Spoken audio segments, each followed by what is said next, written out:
एक बात समझ में नहीं आती, मैडम अपनी एज के अकॉर्डिंग चीज़ें क्यों नहीं करती हैं?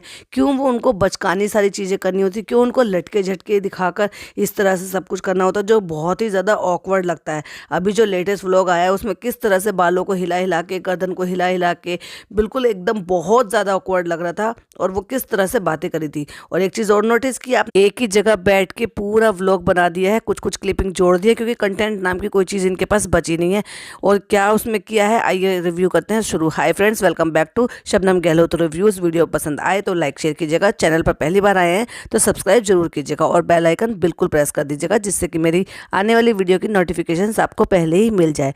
तो हमारी आलसी मैडम जो हैं वो व्लॉग लेकर आ गई हैं अपना, और अब जो है ज़्यादा एक्टिव हो गई हैं, क्योंकि पता है ना व्यूज़ कम हो गए हैं और डब्बा मैडम उनसे कहीं ज़्यादा आगे निकल गई हैं। मैडम के ज़्यादा कोई पूछ हो नहीं रही, जैसे कि हमने पिछले पॉडकास्ट में भी बोला था कि मैडम के व्लॉग्स तो बहुत कम आते हैं, व्यूज़ भी बहुत ज़्यादा कम हो गए हैं पहले से, लेकिन ट्रेंडिंग पे जाता है। तो जो ट्रेंडिंग वर्ड है, ये जो ट्रेंडिंग का हैशटैग है, ये मैडम ने खरीद रखा है क्या?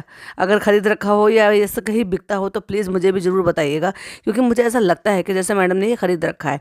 क्योंकि अगर आने वाली बात है तो डब्बा का आना चाहिए ना ट्रेंडिंग में, कि भाई देखिए वो एक तो कंसिस्टेंट रहती है हमेशा, और दूसरी बात उसकी में एटलीस्ट कुछ तो फन होता है ना, कुछ तो, चाहे भले वो बेवकूफ़ी हरकतें करे। इतने सारे लोगों का इंटरेक्शन होता है उसमें, इतने सारे लोग कभी कुछ कभी कुछ कभी कुछ, मतलब point two point, point two point, point two में बैक टू बैक कुछ ना कुछ नया होता रहता है। मैडम की तरह से बैठकर ज्ञान नहीं बांटती है वो, एटलीस्ट चाहे भले ही वो बेवकूफ़ी भरे वाले व्लॉग बनाती हो, बेवकूफ़ी वाली चीज़ें करती हो, चीज़ें बिगाड़ देती हो या फिर बेइज्जती कर देती हो किसी की भी, तो लेकिन एटलीस्ट उसमें कुछ तो नया होता है ना।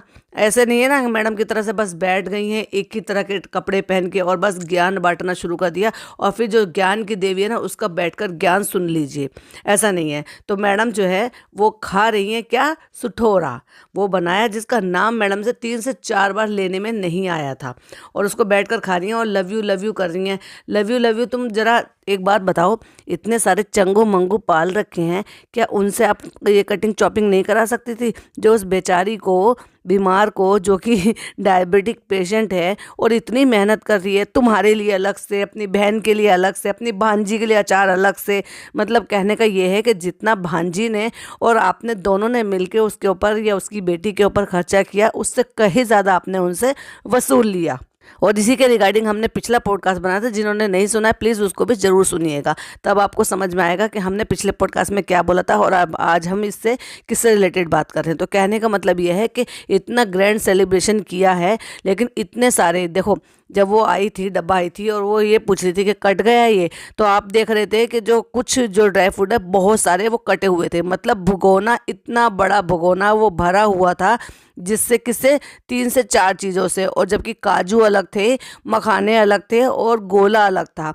तो कहने का मतलब ये है कि गोंद अलग था, लेकिन एक भगोना किससे भरा हुआ था, काजू से और अखरोट से और पिस्ता से। तो ये तो देखो कितने बड़े बड़े भगोने थे, तो कितने सारे ड्राई फ्रूट्स उन्होंने नाइफ से काटे हैं। मुझे पता है जब हम लोग शीर खुरमा के लिए काटते हैं तो बादाम और ये बहुत, एक बार को काजू फिर भी आसानी से कट जाता है, लेकिन जो बादाम होता है ना वो बहुत ज़्यादा हार्ड होता है, और उसको इस तरह से लंबी लंबी चॉपिंग में करना वो बहुत ज़्यादा डिफ़िकल्ट होता है, बहुत टाइम भी लेता है। और जैसे कि सुतारा मैडम जो है वो, मतलब कहने का ये है कि मैडम की सास यानी कि सितारा बेगम जो है वो बताते हुए नज़र भी आई थी कि पूरी रात बैठकर काटा था, और जब वो बेचारी थक गई तब उन्होंने कहा था कि अब हम सुबह करेंगे। तो कहने का मतलब ये है कि उसी दिन तो उनको जाना भी था, उस दिन जाना था या नेक्स्ट डे जाना था, लेकिन मैडम ने उसके बाद उनको उस टाइम पे थैंक यू बोलने के बाद, मैं आपको रिमाइंड कराऊं, उसके बाद एक बार भी इन्फॉर्मेशन देना ज़रूरी नहीं समझा कि खाला चली गई हैं या कब गई हैं। क्योंकि आप देखिए शुरू में बैठी थी और वो खा रही थी, बैठकर खाकर उनको लव यू बोल रही थी, यानी कि तब तक वो खा रही थी। और स्टार्ट किया था जिन कपड़ों में शुरू किया था और जिन कपड़ों में एंड किया था अपना व्लॉग, तो उससे पहले खाला जा चुकी थी और ये पहले बन चुका था। लेकिन क्या दिखाया इन्होंने, फिर ये दिखाया कि हम रेसिपी दिखाते हैं। रेसिपी दिखाने के नाम से मैडम वहाँ पे टाइम से पहुँची नहीं, वो जो है 98% काम कर चुके थे, बस 2% काम रह गया था। मतलब कहने का भगोने उन्होंने क्या घोला, हल्दी डाली, जो भी कुछ डाला था वो सब डाल चुकी थी। जो ड्राई फ्रूट तलने थे वो तल चुके थे, जो गोंद तलना था वो तल गया था, कुट गया था, जो गोला कसना था वो कस गया था, भुन गया था। मतलब कहने का ये कि हर एक चीज़ जो है ना वो बिल्कुल तैयार थी। वो रह गया था सिर्फ 2% का काम, यानी कि उसमें जो है गुड़ का पाउडर डालना और उसको मिक्स करना। और इसमें मैडम ने रेसिपी दिखा दी और उस कंटेंट को अपने नाम पर ले लिया। कहने का मतलब ये है कि जब कुछ ना हो तो किसी की मेहनत को इस तरह से अपना दिखा के उससे भी पैसा कमा लो। मेहनत तो आप करा ही रहे हो, ये तो है ही कि आपको फ़ायदा हो रहा है। और कितना बड़ा भगोना भर के वही बनाया था। हाँ, अगर ये आप खाते जब तक 3 महीने तक का, तो आपका जो बेबी था वो 3 महीने तक का था, तब तक तो समझ में भी आता है। अरे 6 महीने बाद तो जो मदर होती है ना वो धीरे धीरे बैक टू नॉर्मल अपनी ज़िंदगी में आना शुरू हो जाती है और फिर वापस से अपनी फिजिक पे ध्यान देना शुरू कर देती है। और आप 6 महीने बाद इतना सारा घी में, यानी कि 2 kg घी जो आपने मेंशन किया हुआ था, पूरी सामग्री जो दिखाई हुई थी उसमें 2 किलो घी था और इतने सारे ड्राई फ्रूट और ये सारी चीज़ें थी उसमें, फिर उसमें गुड़ भी था। तो ये सारी चीज़ें जो है अब आप बैठकर खाएंगी। कब खाएंगी? जब 6.5 महीने का बेबी हो चुका है, जिस टाइम पर जो मदर्स होती हैं ना वो काम पर लौट जाती हैं और जो है 6 महीने 6.5 महीने का बच्चा हो जाता है और उसके बाद वापस से बैक टू नॉर्मल ज़िंदगी जीने की कोशिश करती हैं कि अपनी फिजिक को ठीक कर लें, थोड़ा थोड़ा सा जो अपना वर्कआउट बढ़ा दें, हल्का फुल्का सा जो अपनी डाइट पर ध्यान दे दें कि भैया वेट जो है पुट ऑन हो गया है तो चलो उसको अब मेंटेन करने की कोशिश करते हैं। क्योंकि 3-4 महीने तो वो सब खाने में और फीडिंग में, इन सब चीज़ों में, रेस्ट में ही निकल जाते हैं और सी सेक्शन हुआ हो तो। कहने का मतलब ये है कि मैडम आप चलिए, मैडम आप जागिए और भगोना भर के इतना सारा उनसे मेहनत करवाइए। मैं ये कहना चाह रही हूँ कि जब इनको कुछ हेल्प लेनी होती है किसी भी तरह की तो भरम दादा नज़र आ जाते हैं।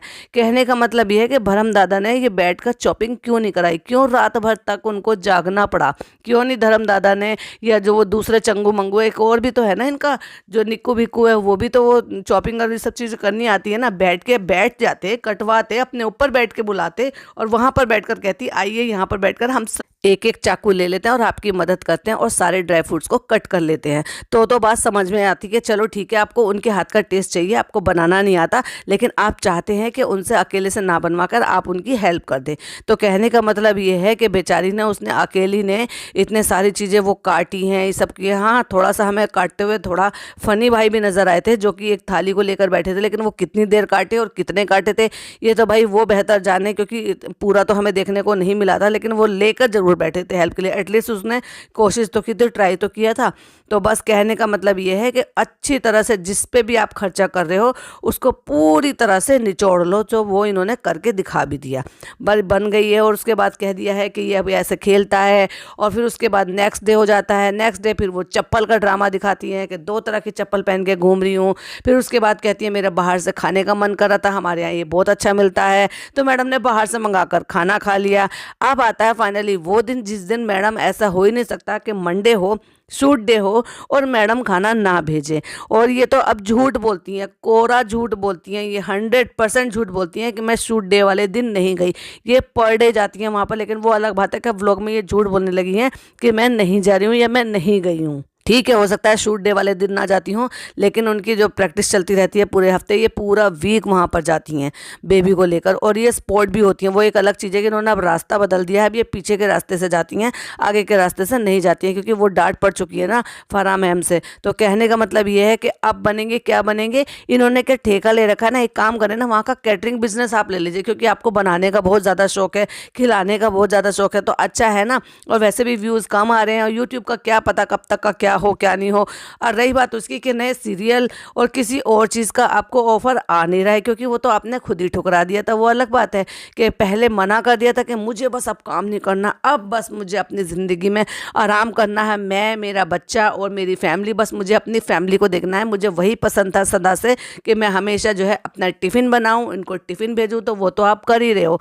लेकिन कहने का मतलब ये है कि अगर इस टिफ़िन वाली सर्विस को ही आप जो है अपना आगे जाके बिजनेस ले जाओगे तो आपको डबल फ़ायदा हो जाएगा। एक तो ये है कि आप जो वहाँ पर जाते हुए भी अच्छे लगोगे कि आप पर्सनल रीज़न से नहीं, प्रोफेशनल रीज़न से भी वहाँ पर पहुँचे हो। और वैसे भी सब लोग आपका खाना पसंद कर ही रहे हैं, तो रियलिटी शो तो कुछ ना कोई तो होता ही रहता है। और इतने तो जुगाड़ अब आपके बन ही गए हैं कि कोई ना कोई कहीं ना कहीं से आपको ऑफर जो है वो इस तरह से मिल ही जाएगा, ऑर्डर। जो फर्स्ट टाइम के हमने इनके लेमन टर्न्स देखे थे, वो देखे थे ना, कितने परफेक्ट शेप में थे। ओ हो, वो तो जब की बात थी जब इनको रेसिपी सूट नहीं करनी थी, लेकिन आज दिखा रही हैं तो वो कितने अनइवन शेप में कटे हुए हैं। तो जो लोग आंकड़े लगा रहे थे, या बहुत सारे लोगों ने ये जो है सवाल रेज किया था कि ये नहीं बनाए गए, ये बाहर से आए हैं, तो अब हमें भी डेफिनेटली वही लग रहा है कि वो उस टाइम बाहर से आए गए थे। और रही बात, देखिए, जो चीज़ बाहर से जैसे भी रेसिपी है, तो ऐसा तो नहीं है कि मैडम को बनाना तो आता है, इस बात को तो मैं अग्री करूंगी कि वो कॉपी तो वो बहुत अच्छी तरीके से कर लेते, जैसे उन्होंने कविता किचन की 100% कॉपी कर ली था और पूरी रेसिपी टेप दी थी। और किसको कह दिया था, मैंने अपने दिमाग से बनाया है। OMG, दिमाग से बनाया आपने। आपने जब ये बनाया है ना, उससे 6 दिन पहले कविता किचन पे वो रेसिपीज़ अपलोड हुई थी, वो प्लेटर जो आपने बना कर दिया था ना, तो वो कहने का मतलब ये है कि वो आपके दिमाग की उपज नहीं थी, आपकी कॉपी की उपज थी, जो आपने किसी को कॉपी पेस्ट कर दिया और क्रेडिट भी नहीं दिया था। तो ऐसा तो नहीं है कि आप बना लेती हैं। तो ठीक है, आपने इस बार वो बना लिए, लेकिन शेप तो देखो अनइवन तरीके से, कोई छोटा, कोई बड़ा, कोई मोटा, कोई इस तरह के पीसेस वो कटे हुए थे और उनको अच्छे से लपेट कर वो दे दिए गए। और क्या दिया है, कीमा और पाव सेक दिए दुनिया भर के, और वो बना दिए हैं और वो भेज दिए गए हैं। मुझे ऐसा लगता है अगर वो जनाब को इस तरह से खाना नहीं भेजेंगे तो क्या वहाँ पे खाना नहीं मिल पाएगा, या वो नहीं खाएंगे, जबकि इससे ज़्यादा अच्छा खाना, यानी कि हेल्थ को ध्यान में रखते हुए वहाँ पे खाना प्रोवाइड होता है। फिल्म सिटी में कैंटीन होती है और वहाँ से खाना प्रोवाइड होता है, क्योंकि हमने और भी जो लोग हैं जो पार्टिसिपेट कर रहे हैं उनके स्टोरीज पे या इन सब चीज़ों पे हमने देखा है, तो वहाँ पे खाने का इंतज़ाम होता है। और यहाँ से तो डेफिनेटली वो हेल्दी ही होता होगा। ऐसे तो नहीं होता ना दुनिया भर का तेल चढ़ा हुआ इतना इतना कि आप उसमें अगर 4 उंगल डुबो तो चारों उंगल आपकी तेल में सनेगी, उसके बाद मसाले को टच करेगा, यानी कि इतनी लेयर आपके तेल की जो है ना, उसको खा के वो लोग सुस्त होंगे, शूट करेंगे, डांस करेंगे या सोएंगे या क्या करेंगे, ये तो आप बेहतर जाने या वो खाने वाला बेहतर जाने।